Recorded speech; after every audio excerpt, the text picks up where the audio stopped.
여러분 안녕하세요. 오늘 밤중소리 TV 다니엘 11장 연구 다섯 번째 시간이 되겠습니다. 지난번 우리가 다니엘 11장 24절까지를 공부하면서 남방과 북방왕으로 나누어지는 11장의 전체적 내용 가운데 북방왕의 계보가 셀루쿠스 왕조에서 로마로, 그리고 로마에서 교황권으로 어떻게 이 북방왕의 왕위가 이어지는지에 관하여 우리가 공부를 했습니다.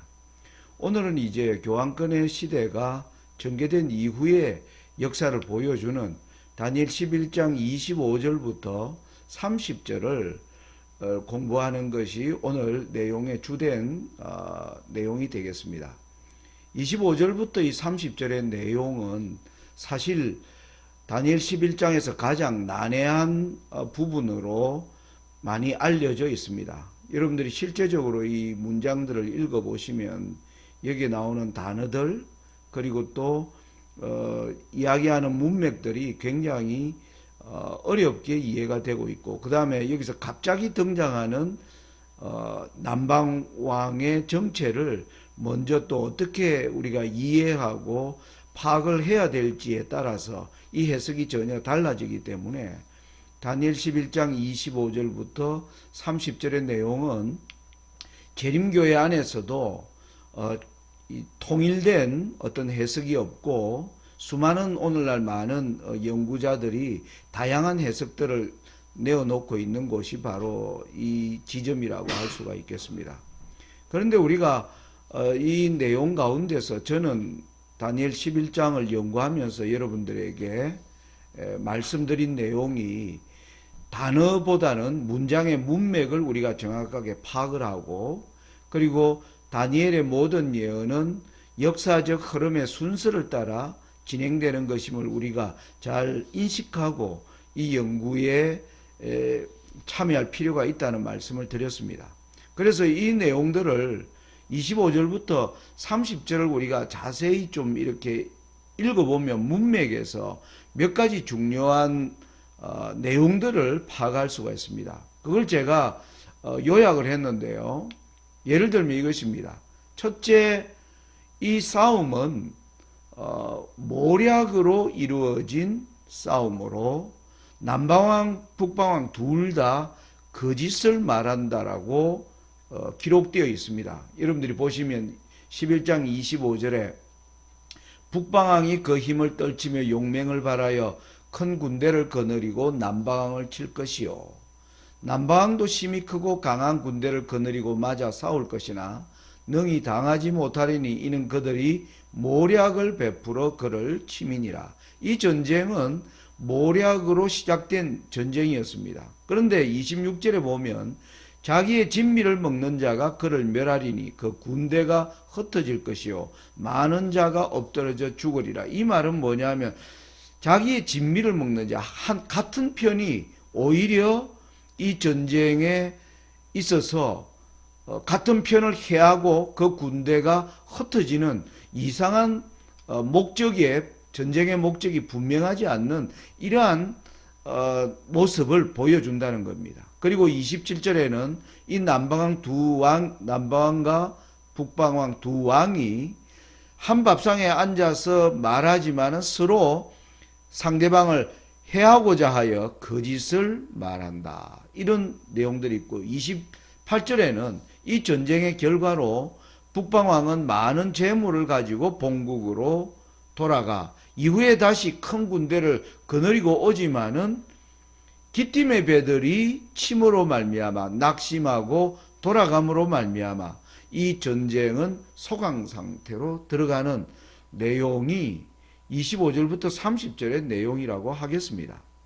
그래서 이걸 우리가 좀 정리를 해보면 이 전쟁은 모략으로 이루어진 싸움으로 둘 다 거짓을 말한다고 하는 것이 이 문맥에서 우리가 파악할 수 있는 내용이고요. 그리고 전쟁의 목적이 분명치 않습니다. 자기의 진미를 먹는 자가 그 군대를 오히려 치는 이런 상황들이 나타나고 있고요. 그리고 또 하나는 북방왕은 이 전쟁에서 많은 재물을 얻게 된다는 사실. 그리고 네 번째로는 기띔의 배들로 인해 이 싸움은 승자가 없는 싸움이다. 우리가 이렇게 25절부터 30절의 내용을 정리해 볼 수 있겠습니다. 저는 이 11장 25절부터 30절이 바로 그 지중해 남쪽에 위치한 오늘날의 이슬람, 그리고 지중해 북쪽에 위치한 교황권과 동로마 제국, 비잔틴 제국으로 알려져 있죠. 이 간의 싸움을 나타내는 십자군 전쟁을 잘 설명하고 있다라고 저는 생각을 합니다. 그걸 이제 설명을 드리자면, 십자군 전쟁은 11세기부터 약 14세기에 걸쳐지는 200년 이상의 가장 큰 이슬람과 교황권 사이에 수많은 전쟁 가운데 가장 큰 전쟁이었는데요. 이 전쟁이 일어나기 위한 배경, 그리고 이슬람이 역사 속에서 어떻게 등장하게 되었는가를 이해하는 것이 먼저 필요되겠습니다. 여러분들, 이제 교황권의 시대가 AD 6세기에 시작된 이후로, 이제 그 이후로 지중해 남쪽과 오늘날의 중동 지방들, 거기에 정세가 어떻게 변화되는가를 우리가 좀 이해를 하려면 7세기에 지중해를 둘러싼 세계의 거대한 세력에 의하여 나누어져 있었습니다. 여러분이 지도를 보시면 지중해 서편과 북쪽은 바로 카톨릭을 중심으로 한 서유럽 열불 체제로 이루어진 민족 국가가 이루어졌고요. 지중해 동편에는 북쪽으로는 동로마 제국과, 그리고 중동 땅에는 사산조 페르시아라고 하는 이 세 세력으로 양분되어 있었습니다. 자, 그런 가운데 여러분, 고대 시대의 세상의 변화를 가장 빨리 알게 되는 사람은 여러분 누구인가? 여기서 우리가 생각을 해봐야 됩니다. 고대 세계에서 세상에 일어나는 변화를 가장 먼저 아는 사람, 그 왕들이 아닙니다. 바로 장사하는 사람들입니다.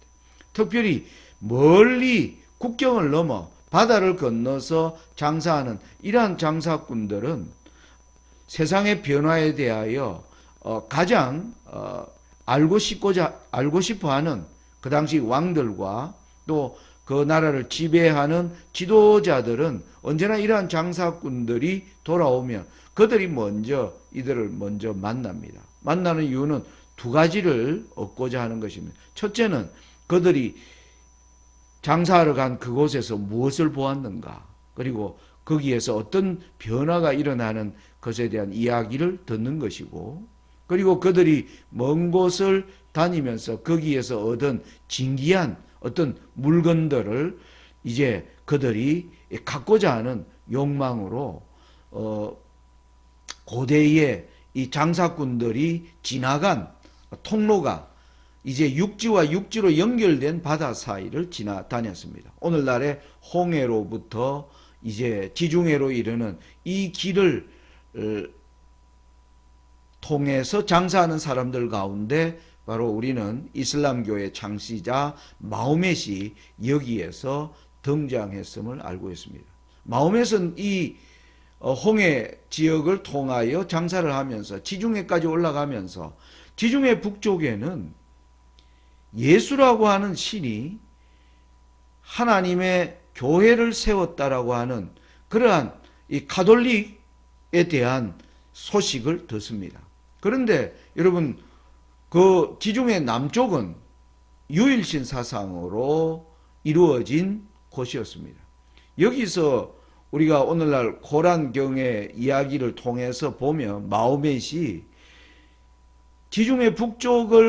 지중해를 여행해 다니면서 지중해 북쪽에 이루어져 있는 오늘날 열불 체제의 국가들, 바로 가톨릭을 중심으로 한 나라들이 거기에는 삼위일체 하나님이 아버지와 아들과 성령으로 이루어져 있고 그 아들 하나님이 바로 예수 그리스도인데 예수 그리스도가 이 땅에 교회를 세웠다. 그 교회 안에 수많은 국가를 다스리는 체제가 이루어져 있다는 이러한 소식을 들으면서 그가 가지고 있는 유일신 사상과 배치되는 가운데서 그는 자주 먼 길을 다녀와서 장사가 끝나고 나면 자주 자기가 명상하는 동굴에 들어가서 자기가 알고자 하는 그러한 사항에 대하여 이제 묵상하고 있을 때 코란경에 의하면 가브리엘 천사가 나타나서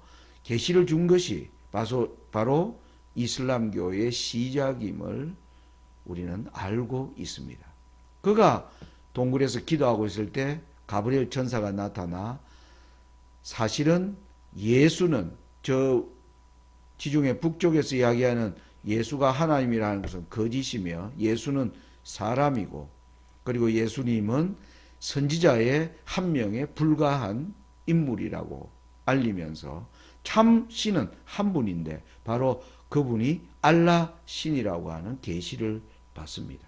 거기에서 그 계시에 마호멧이 복종하겠다라는 뜻으로 이슬람은 알라 신에게 복종한다는 뜻입니다. 그 사상을 이제 마호멧이 자기가 살아가는 지역, 전 아랍 지역과 이제 중동 지역에 이 사상을 전파하면서 거대한 공동체, umma 공동체가 생기기 시작하는데 이 이슬람의 확장은 굉장히 빠른 속도로 약 100년도 되지 않아서 아프리카 오늘날 북쪽과 그리고 중동 땅 그리고 심지어는 지중해를 넘어서 오늘날의 스페인까지 이제 이슬람이 확장되는 놀라운 역사를 이루게 됩니다. 여러분 이슬람이 계속 확장해 가는 가운데 스페인을 지배하면서 스페인을 넘어서면 이제 프랑스가 있는데 이 프랑스는 이슬람의 진격을 효과적으로 잘 막아낸 것으로 역사는 기록합니다. 그 이유는 뭐냐 하면 특별히 여러분 지도를 보시면 스페인과 프랑스 사이에는 자연적인 장벽이 있습니다. 그것이 뭐냐면 바로 피레네 산맥입니다. 피레네 산맥은 400km 이상에 이르는 거대한 산으로 이루어져 있고 이 산 높이가 평균 3,000m, 우리나라 백두산보다 더 높은 산들로 이루어져 있는 굉장한 이 고원지대를 지중해 여러분 북아프리카와 중동 지방의 사막으로 이루어진 지역에서 살아가던 이슬람 사람들이 이 산을 넘어간다는 것은 여러 번 시도했지만 결국 이 피레네 산맥을 넘지 못합니다. 그래서 이것은 어떤 면에서 이슬람이 유럽으로 본격적으로 진격하는 것을 막아주는 자연적 장애물이었다. 그래서 이슬람은 이 지역을 통해서 유럽으로 계속 확장하려는 것이 서쪽을 통해서 확장하는 것은 실제적으로 어려워졌습니다.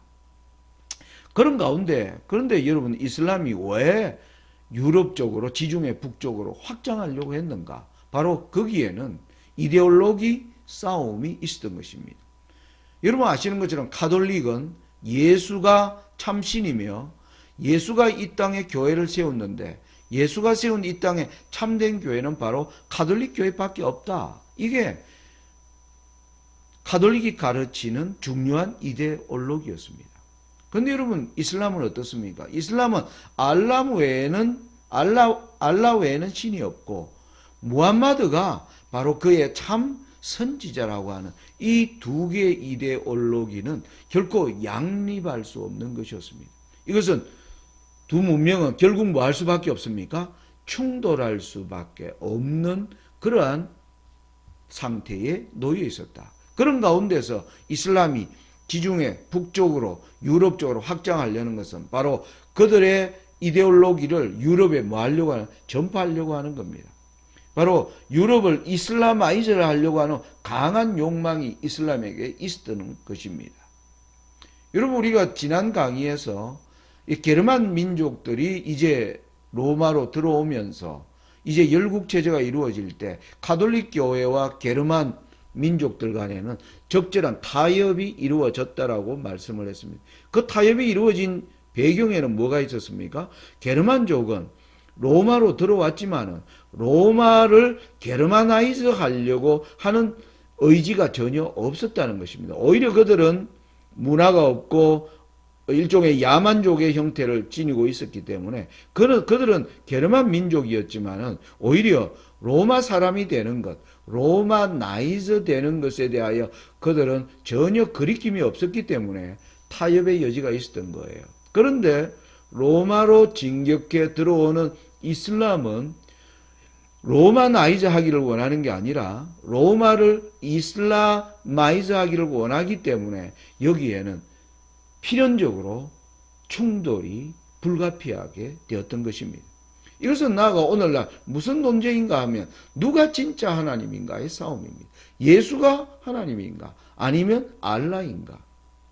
이것은 그들의 뭐 하는 겁니까? 존재를 부정하느냐 아니면 존재를 이제 통하여 상대방을 제압하느냐의 중요한 생존의 문제였던 것입니다. 여러분 아시는 것처럼 이슬람 세계는 오늘날 이집트를 중심으로 발전했습니다. 여러분 이집트는 아프리카와 중동을 연결하는 바로 그 교두보적인 위치에 놓여져 있죠. 그래서 처음에는 이 이슬람의 세력들이 아랍 계통의 나라들이 이슬람 세력을 주도를 이루었고 아랍 계통은 스페인을 통해서 유럽으로 진출하고자 했지만 아까 말씀드린 것처럼 이 진출은 더 이상 확장되기가 어려웠습니다. 그러므로 이제 이들이 유럽으로 진출하는 길은 바로 비잔티움 제국을 통해서 동로마, 지중해 동편을 통해서 이슬람을 확장하는 것이었습니다. 여기에 확장하는 데 있어서 나타난 바로 이슬람의 거대한 세력은 바로 셀주크 투르크죠.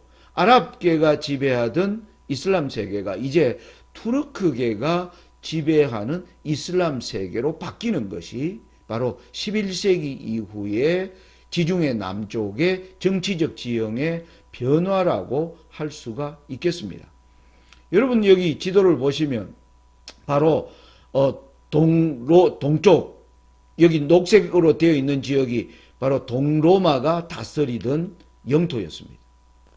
그런데 이 영토를 여러분 보시면 11세기에 셀주크 투르크가 올라오면서 동로마 비잔티움 제국이 가지고 있던 수많은 영토를 야금 이제 깔아먹는 것을 우리가 지도에서 확인할 수가 있습니다. 마침내 이 셀주크는 예루살렘, 동로마 비잔티움 제국이 다스리고 있던 예루살렘까지 점령하게 됩니다.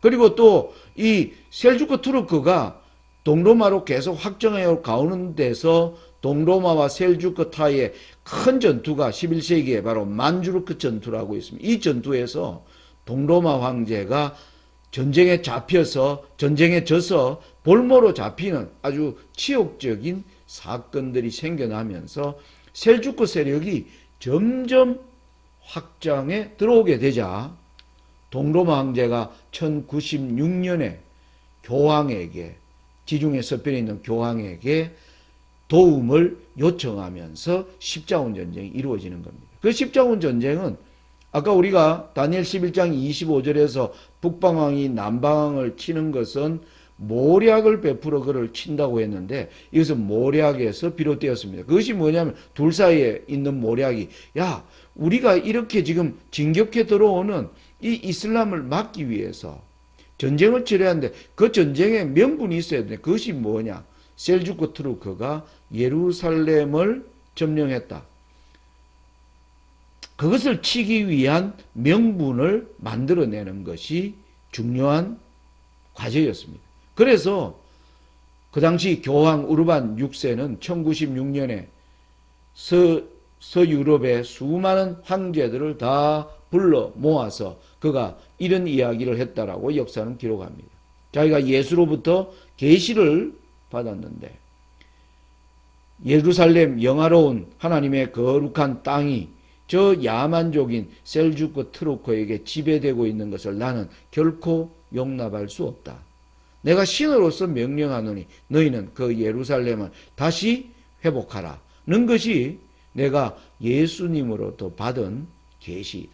이것은 인간의 전쟁이 아니라 예수님이 원하시는 신의 전쟁이다 라고 선포하면서 이 전쟁이 시작된 것이었습니다.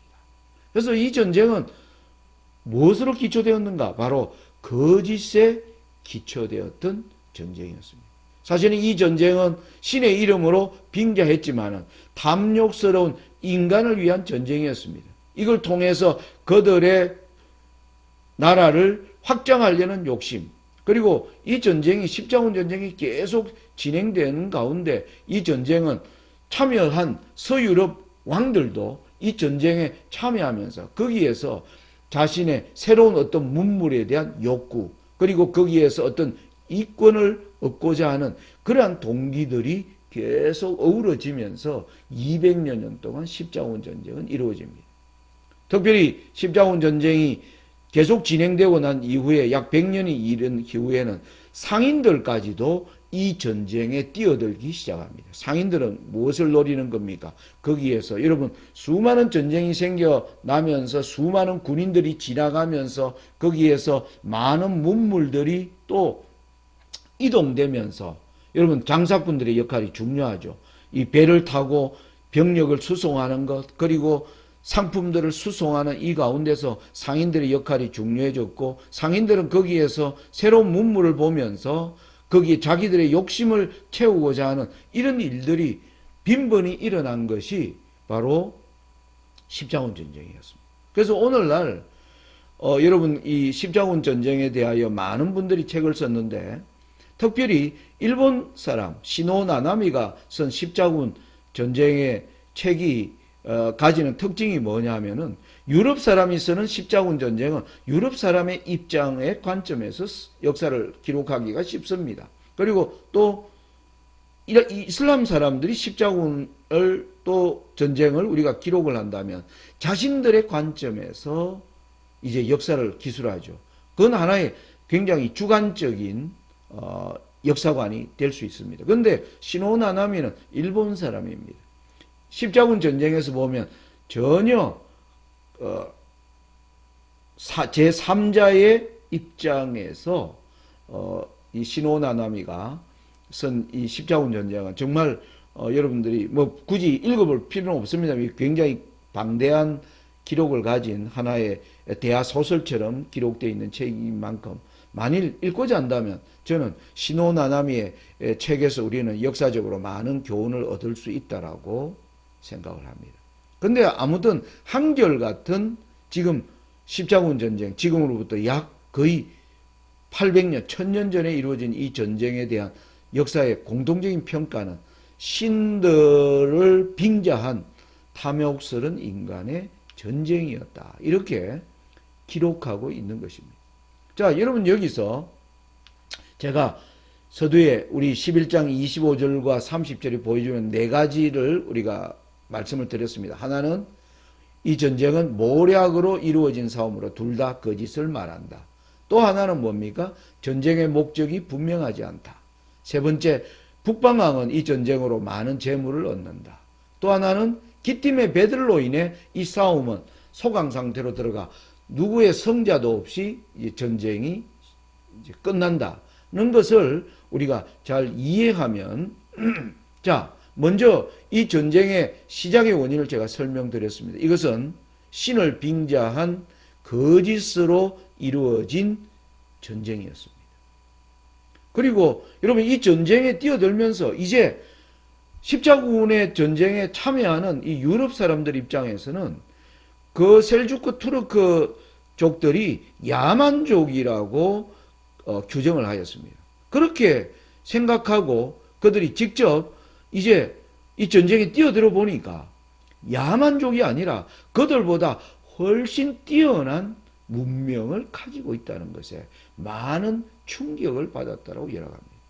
여러분, 아랍 과학 11세기부터 13세기는 역사가들이 아랍이 과학의 황금 시대를 열었다. 오늘날의 연금술, 그리고 나침반과 같은, 그리고 고등수학, 기하학, 이 모든 학문들, 특별히 여러분들이 잘 아는 아라비아 숫자, 여러분 오늘날 1, 2, 3, 4로 이루어진 이 놀라운 이 숫자 체계를 이 이슬람 문명이 가지고 있었다는 것은 십자군 전쟁에 뛰어든 가톨릭 세계가 신이 만든 세계고 그 민족이 가장 뛰어난 문명을 가지고 있다고 생각한 유럽 사람들에게는 이 이슬람 문명을 통해서 자기들이 오히려 우물한 개구리였음을 아는 놀라운 문화적 충격을 받습니다.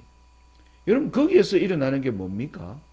그 이후에 여러분 서유럽에서 일어나는 엄청난 사상의 대전환입니다. 여러분 지난날 그들이 교회가 가르쳐주던 그 가톨릭이 가르쳐주던 거짓이 진리라고 그대로 따라다닌 세상. 여러분 십자군 전쟁에 뛰어들며 교황은 이 전쟁에 뛰어드는 자는 신의 전쟁에 참여하는 자이므로 모든 죄를 용서받는다고 하는 바로 면죄부가 거기서부터 시작되기 시작한 이 모든 것들이 다 거짓에 기초되었다는 것을 사람들이 하나하나 깨닫기 시작하면서 그들이 사상적 대전환을 이루게 되는 것은 바로 북방 왕이 여기서 얻은 놀라운 재물입니다. 거기에서 수많은 그들이 갖지 못한 많은 것들을 얻어가면서 여러분 이탈리아에서 르네상스 운동이 일어나고 그 후에 포르투갈과 스페인이 대항해 시대를 열어가는 이 모든 것의 배경에는 바로 무엇이 있습니까? 이슬람이 있었던 것입니다.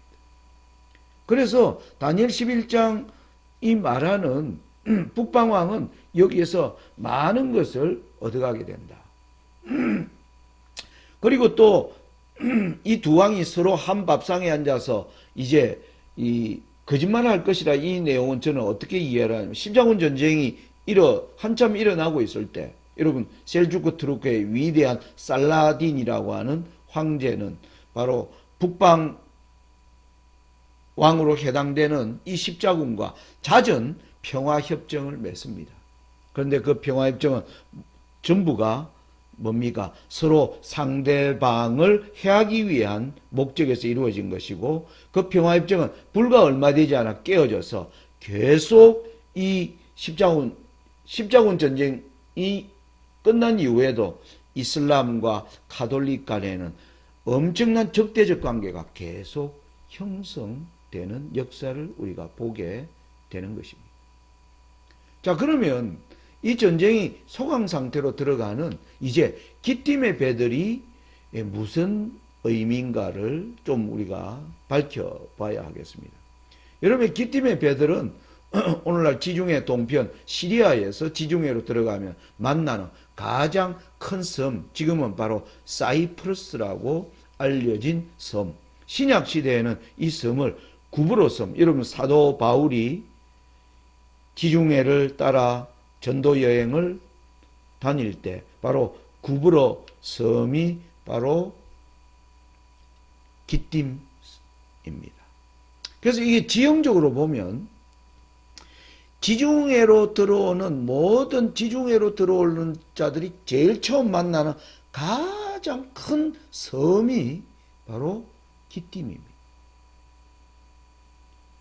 이것을 우리가 성경적으로 풀어보려면 기띔에 관하여 설명하는 것들이 성경 곳곳에 등장을 합니다. 여러분들이 성구사전을 통해서 기띔이 어디에서 사용되었는가를 찾아보면 기띔은 바로 이 섬이라고 하는 것을 성경 곳곳에서 말하고 있는 것을 볼 수가 있고요. 그런데 기띔의 배들을 적절히 해석할 수 있는 어떤 지혜를 누구도 찾지 못한 것 같습니다. 오늘날 수많은 이 다니엘 11장의 해석 가운데서 기띔의 배들에 관하여 해석하는 분들이 거의 없는 것을 보면 성경에서 그 근거를 찾아내기가 굉장히 어려운 사실입니다. 그런데 성경에서 분명한 우리가 할 수 있는 기띔은 바로 지중해로 들어오는 가장 큰 섬이라는 사실을 우리가 확인할 수 있습니다. 그러면 우리가 이걸 역사적으로 우리가 좀 한번 생각을 해보아야 된다는 겁니다. 저는 바로 기띔은 이방의 새로운 세력들이 지중해로 들어오는 관문, 지중해로 진출해 들어올 때 가장 먼저 점령하고 교두보로 확보해야 될 자리가 바로 이 기띔이라고 하는 사실입니다. 여러분, 오늘날 이후에 여러분 페르시아가 지중해로 진출할 때, 여러분 다리오 왕이 이후에 아수에로가 헬라와의 전쟁을 칠 때 이 기띔섬은 굉장히 중요한 전략적 요충지였습니다. 여러분, 그 이후에 알렉산더가 이후에 네 나라로 갈라져 셀루쿠스와 프톨레미 왕조로 나누어져 있을 때도 프톨레미를 애굽을 치는 데 있어서 여기 이 기띔섬은 굉장히 중요한 교두보였습니다. 그래서 기띔은 오늘날 키프로스는 수많은 세력들이 등장하는 가운데서 지중해를 장악하려고 하는 세력들이 제일 먼저 확보하고자 하는 전략적 요충지가 바로 이 기띔이었습니다. 그러면 십자군 전쟁 당시에 이 기띔은 무엇을 이야기할까 하는 것입니다. 여러분, 십자군 전쟁이 한창 5차, 6차 전쟁으로 발전되고 있을 때, 여러분, 징기스칸의 몽골 제국이 거대한 제국으로 확장해 들어옵니다. 여러분, 지도를 보시면 몽골 제국이 어디까지 확장되었는가? 오늘날의 터키까지, 시리아 일부까지 진출해 들어오는 몽골 제국. 몽골 제국 가운데 특별히 킵차크 한국, 그리고 일한국으로 이름된 이 나라들은 오늘날의 이란을 점령하고, 그리고 중동의 터키와 시리아를 지배하는 오늘날 지중해 연안까지 진출해 들어오게 됩니다. 저는 여기서 기띔을 몽골 제국이라고 얘기하려고 하는 것이 아닙니다. 이것은 이 일로 인하여 몽골 제국의 확장으로 인하여 십자군 전쟁의 당사자인 셀주크 투르크가 멸망해 버린다는 사실입니다. 여러분, 여기 보면 동로마 황제가 가졌던 지중해 동편에 거대한 세력들이 이제 몽골이 확장해 들어옴으로 말미암아 동로마 제국이 완전히 뭐 하는 겁니까? 축소된 모습. 이건 1299년 당시의 동로마 제국의 모습이 바로 밑에 지도입니다. 이때 셀주크 투르크가 망하면서 다시 일어나는 세력이 있습니다. 그것이 바로 오스만 투르크가 1299년에 등장해 들어오기 시작하면서 오스만 투르크는 바로 이 기띔섬을 다 장악해 들어오면서 동로마를 집중적으로 공격하, 여러분 150년이 지나게 되면 1449년에는 동로마 제국의 모든 영토를 다 빼앗아 버립니다. 여러분, 지도 보시면 동로마 제국은 콘스탄티노플만 남아있는 아주 놀라운 세력으로 오스만 투르크의 등장을 설명하는 것. 그래서 몽골의 등장으로 셀주크 투르크가 망하고 그 이후에 새로운 이슬람 세력이 등장하는 것을 설명하는 것이 바로 기띔의 배들이라고 저는 이해하고 있는 것입니다.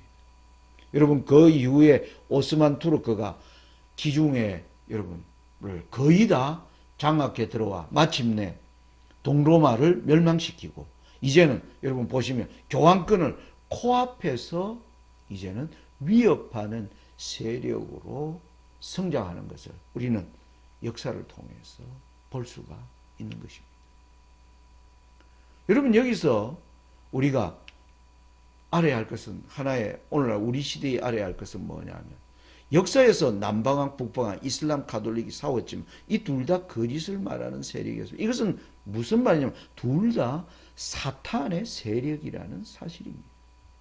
둘이 치열하게 싸운 것은 어떤 목적이 있습니다. 그것을 앞으로 우리가 공부하면서 왜 이 사탄의 동일한 세력들이, 사탄이 왜 동일한 세력을 싸우게 하는가? 거기에는 거대한 사탄이 가진 거대한 음모가 있는 것입니다. 여러분, 그러면 마지막 예수님의 재림이 임박해지면 이 두 세력은 어떻게 할까요? 연합을 이루는 것입니다. 여러분 오늘날 프란시스코 교황이 여러분 여기에 보이는 이 배너는 2017년 바로 이슬람의 가장 요충지인 애굽, 이집트를 방문했습니다. 그때 이집트 카이로에 교황을 포포 피스, 인 이집토 피스, 이집트의 평화를 가져다주는 사도. 엄청난 지금은 이슬람 교도들이 지금 교황을 중심으로 점점 가까워지는 것을 우리는 지금 보고 있는 데 살고 있습니다.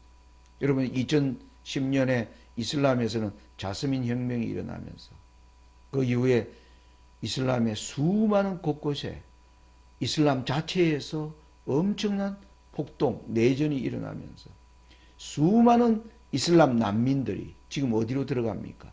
교황이 다스리는 유럽으로 들어갑니다. 이 난민들은 유럽으로 들어가면서 유럽을 이슬라마이즈 하는 것이 아니라 그들은 교황이 먹여 살려주기만 한다면 그들은 가톨릭 교도도 될 수 있다고 하는 그런 생각을 가지고 지금 수천만 명의 이슬람 난민들이 유럽으로 들어가는 이 행렬에 가톨릭의 중요한 역할이 있는 것을 우리가 보게 됩니다.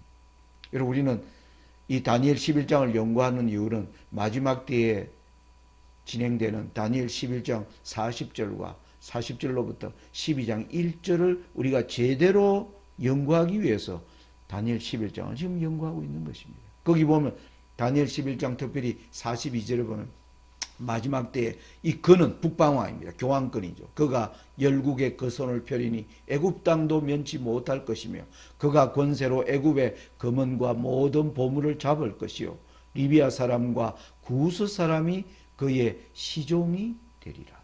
여러분 여기 나오는 애굽, 리비아, 구스 바로 오늘날 이슬람 땅들입니다. 그것이 교황권과 어떻게 이제 연합되는가를 보여주는 중요한 예언이라고 할 수 있겠습니다. 지금 우리는 하나님의 모든 예언이 바로 마지막 때를 향하여 달려가는데 저와 여러분들이 살고 있는 것입니다. 여러분 이제 오늘 강의를 마무리하면서 우리는 하나님의 모든 예언이 바로 2500년의 역사를 순차적으로 하나님께서 설명하고 계심을 우리가 볼 수가 있는 겁니다. 5장 5절부터 15절은 셀루쿠스 왕조와 프톨레미 왕조의 충돌, 16절에서 20절은 로마가 북방왕으로 등장하고 21절로 24절은 드디어 로마를 이어 교황권이 북방으로 올라와 교황권의 시대가 이루어진 이후에 이제는 7세기부터 13세기까지 이루어지는 교황권과 이슬람의 충돌을 바로 다니엘 11장 25절로 30절은 말하고 있다는 겁니다. 이제 이후에 우리가 공부할 31절은 이제 이 전쟁에서 돌아간 북방왕이 다시 어떤 일을 하는가가 이제는 우리가 다음에 공부할 내용이 되겠습니다. 자, 여러분 우리가 이 공부를 오늘 강의를 마치면서 이 11장 25절과 30절을 저는 이렇게 예언을 했지만은 저는 저의 예언 해석이 완전하다, 옳다 그렇게 주장하고자 하는 것은 아닙니다. 저는 단지 하나님의 예언을 연구하는 하나의 사람으로서 제가 본 다니엘 11장은 이와 같았다는 것을 여러분들에게 말씀드리는 것입니다.